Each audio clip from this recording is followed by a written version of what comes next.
Mag-overhaul tayo ng stopping box bagito kasi mataas na rin yung drops ng lube oil niya bagito.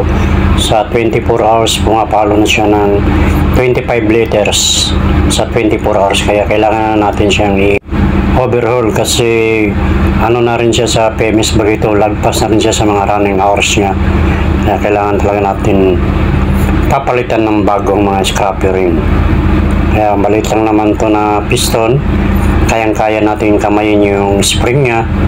So hindi kagaya ng mga malaki na meron talaga tayong pangbatak. So dito kinakamay lang natin. So nagumpisa tayo sa baba, sa number 14 tayo nagumpisa. So 14 ito siya bagito.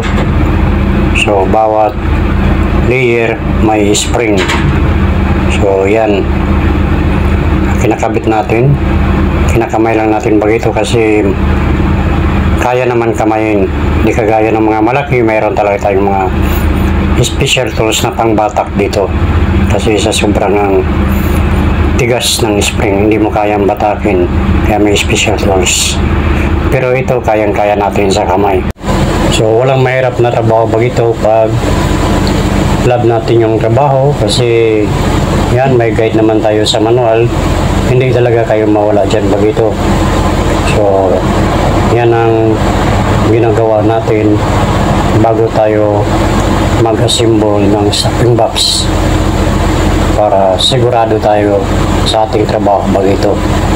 Kailangan natin ng guide para hindi mawala.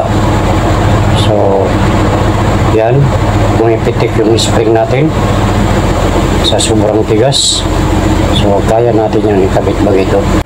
Kaya walang mahirap sa trabaho bagito, basta mahal lang natin yung trabaho, love lang natin yung trabaho, kayang-kaya nyo yung trabaho na yan bagito. Walang tayong hindi kaya, so kakayanin natin. Kaya laban lang tayo bagito. Pag nasa barko na tayo, so kayang-kaya niya itong mag-assemble ng stopping box. So yan, malapit nang matapos bagito. So last na lang yung ikabit natin. Tinitira na ni third engineer. So very simple lang kay bagito. So last na yan siya bagito na scrapper ring na ikabit natin. So ilagay na natin yung cover housing niya pagkatapos niyan. So yan na bagito, na-adjust na natin yung bawat layer ng scrapper ring.